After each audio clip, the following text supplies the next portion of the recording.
आज के समय में दोस्तों दुबई दुनिया में सबसे ज्यादा लोकप्रिय जगहों में से एक बन गई है। दुनिया के हर कोने से पर्यटक दुबई का दीदार करने के लिए आते हैं। आज से 4 दशक पहले दुबई में सिर्फ एक ही बड़ी बिल्डिंग हुआ करती थी, जिसका नाम दुबई वर्ल्ड ट्रेड सेंटर था। इसके अलावा यहाँ चारों तरफ सिर्फ रेगिस्तान ही रेगिस्तान नजर आता था। 1980 के दशक में दुबई की अर्थव्यवस्था अपने तेल भंडार के कारण लगातार मजबूत हो रही थी, लेकिन दुबई के शेख ये बात जानते थे कि तेल के भंडार से एक सीमित समय तक ही कमाई की जा सकती है। दुबई को कुछ और अल्टरनेटिव तलाशने की जरूरत है, जिसके बाद यहाँ पर कई मानव निर्मित आइलैंड्स बनाए गए। इनमें 3 पाम आइलैंड सबसे प्रमुख थे और साथ ही द वर्ल्ड आइसलैंड भी बनाया। इस आइलैंड को बनाने के लिए दुबई ने अरबों रुपए खर्च किए, लेकिन आज ये आइलैंड पूरी तरह से वीरान पड़े हैं। ये आइलैंड खुद भी डूब रहे और दुबई की अर्थव्यवस्था को डुबाने का काम भी इन्होंने ही किया है। अरबों रुपए की लागत से बनने वाले आइलैंड पर कोई क्यों नहीं रहता है और इतने बड़े प्रोजेक्ट फेल क्यों हो गए?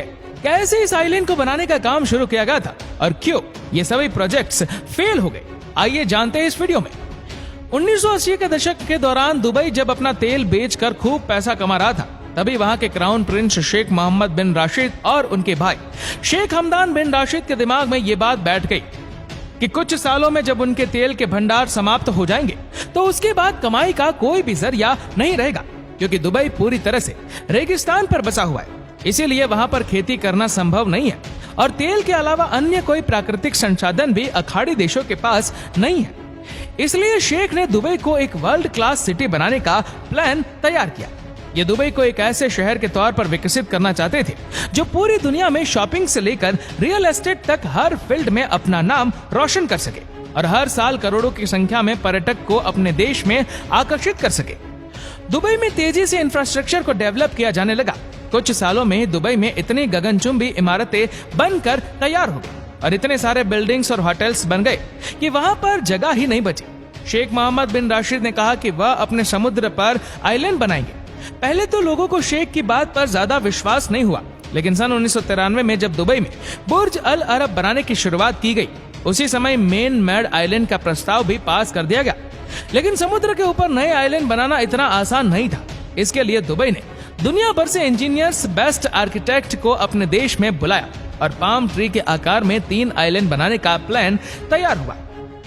शेख मोहम्मद दुबई के अर्थव्यवस्था को तेल के भंडार के बजाय टूरिज्म इंडस्ट्री की ओर डाइवर्सिफाई करना चाहते थे। बस फिर क्या था, साल 2001 में सबसे पहले पाम जुमेरा इंडस्ट्री का काम शुरू किया गया। इस प्रोजेक्ट के लिए समय सीमा 5 साल रखी गई। ऊपर से देखने पर इस पूरी इंडस्ट्री का शेप पाम ट्री जैसा नजर आता है।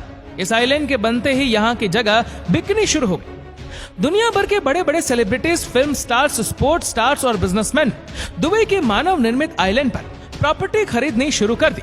इसके बाद दुबई ने साल 2002 में पाम जुबैल अली आइलैंड पर काम करना शुरू किया और साल 2004 में पाम डेरा का काम भी शुरू कर दिया गया। लेकिन इनमें से सिर्फ एक ही प्रोजेक्ट पूरा हो पाया, जो है पाम जुमेरा आइलैंड। इसके बीच साल 2003 में एक और मैन मेड आइलैंड बनाने का काम शुरू हुआ, जिसका नाम रखा गया था द वर्ल्ड आइसलैंड। यह दुबई का सबसे बड़ा प्रोजेक्ट था, जिसके अंदर 300 छोटे बड़े आइसलैंड से दुनिया का नक्शा तैयार किया जाना था। इस प्रोजेक्ट को लैंड ऑफ पैराडाइज का नाम दिया गया। ये प्रोजेक्ट इतना ज्यादा पॉपुलर हुआ कि इनकी 60% प्रॉपर्टी तो बनते बनते ही सेल हो गई। लेकिन यहाँ आइलैंड खरीदना किसी आम इंसान के बस की बात नहीं थी, क्योंकि एक आइलैंड की कीमत 115 करोड़ से लेकर 400 करोड़ रुपए तक थी। इन सभी आइलैंड को बनाना इतना आसान नहीं था, क्योंकि इसके लिए बहुत ज्यादा मात्रा में पत्थर और रेत की जरूरत थी। इसके लिए एक ऐसे पत्थर को तलाशा गया दोस्तों, जो पानी में कई सालों तक स्थिर रह सके। दुनिया भर के सैंपल की जांच की गई। इनमें मध्य प्रदेश के ग्रेनाइट पत्थर के सैंपल्स भी जांच में पास हो गए और हमारे देश से भी हजारों लाखों टन पत्थर दुबई पहुंचाया गया। साथ में इंजीनियर्स ऐसी रेत की तलाश कर रहे थे जो आसानी से पानी के साथ ना बह सके। वैसे तो भैया दुबई में रेत की कोई कमी नहीं है, लेकिन रेगिस्तान की रेत बहुत ही आसानी से पानी के बहाव में बह जाती है। दुबई के इन आइलैंड को बनाने में 7 लाख टन से ज्यादा चट्टानों और 120 मिलियन क्यूबिक मीटर से ज्यादा रेत की जरूरत पड़ी। समुद्र के ऊपर इस तरह का कुछ निर्माण करना एक तरह से प्रकृति के साथ खिलवाड़ करने जैसा था। लेकिन दुबई ने उस समय सिर्फ डेवलपमेंट की ओर ध्यान दिया और पर्यावरण या प्रकृति के बारे में कुछ भी नहीं सोचा। लेकिन फिर अचानक कुछ ऐसा हुआ जिससे दुबई के सारे प्रोजेक्ट्स एक के बाद एक बर्बाद होते चले गए। हालांकि इसमें पाम जुमेरा आइलैंड का नाम शामिल नहीं है। पाम जुमेरा आइलैंड 5.72 वर्ग किलोमीटर में फैला हुआ है, जिसे दुबई के समुद्री तट में 56 किलोमीटर का इजाफा हो गया। साल 2006 में पाम जुमेरा का काम लगभग पूरा हो गया था। यह आइलैंड जब बन के तैयार हुआ तो बेहद ही खूबसूरत नजर आ रहा था। दुनिया भर के पर्यटक के बीच इस आइलैंड को देखने के लिए मानो होड़ ही मच गई। यहाँ का एटलांटिस होटल सबसे ज्यादा लोगों को आकर्षित करता है। 1 से 1 करोड़पति लोग रिलैक्स करने के लिए दुबई आने लगे और आज भी पाम जुमेरा आइलैंड दुबई में पर्यटक के बीच काफी फेमस है। लेकिन वहीं दूसरी ओर पाम जुबैल अली आइलैंड और अन्य आइलैंड में समस्याएं आनी शुरू होगी। पाम जुबैल अली को सबसे पहली मार 2008 में वैश्विक मंदी के कारण पड़ी। पूरी दुनिया की अर्थव्यवस्था उस समय चरमरा गई थी, जिस कारण इस आइलैंड का काम भी बंद कर दिया गया। 2 साल के बाद जब दुबई वैश्विक महामंदी से उभरने लगा, तब तक इन्वेस्टर और आइलैंड बनाने वाली कंपनी को काफी नुकसान हो गया था और पिछले 12 साल से आइलैंड ऐसे ही वीरान पड़ा है। इतना ही नहीं, ये आइलैंड धीरे धीरे पानी में डूब रहे। ग्लोबल वार्मिंग और ग्लेशियर के पिघलने के कारण यहाँ के समुद्री तटों पर से रेत लगातार बह रही है। कुछ ऐसे ही हाल पाम डेरा आइलैंड के साथ ही देखने को मिला। साल 2013 में इस आइलैंड का नाम बदलकर डेरा आइलैंड कर दिया गया। इस आइलैंड को बनाने का मकसद दुनिया की सबसे बड़ी नाइट लाइफ बनाना था। क्लब, बार, रेस्टोरेंट्स, न जाने क्या क्या इस आइलैंड पर बनाया जाना था। इसके लिए इस आइलैंड को 4 हिस्सों में बांटा गया और 4 छोटे आइलैंड के समूह को मिलाकर एक बड़ा आइलैंड बनाने की योजना बनाई जाने लगी। लेकिन यहाँ पर भी रेत बहने की समस्या खड़ी हो गई। उन्हें रोकने के लिए तटों के पास दीवारें बना दी गई। लेकिन प्रकृति से जीतने में भला कौन कामयाब हुआ है? द वर्ल्ड नाम के आइलैंड पर जहाँ लगभग 300 छोटे आइलैंड बनाए जाने थे, उसका काम भी वैश्विक मंदी के कारण ढीला पड़ गया और तब से लेकर आज तक इन 300 में से सिर्फ 9 आइलैंड ही बन के तैयार हो पाए। कुछ आइलैंड तो पूरी तरह से पानी में समा गए। असल में इंजीनियर्स ऐसा डिजाइन नहीं तैयार कर पाए जैसा प्लानिंग की गई थी। आप यहाँ देख सकते हैं कि आज के समय में यह आइलैंड कैसा लगता है, जबकि प्लानिंग के समय की तस्वीर कुछ और ही बयां करती है।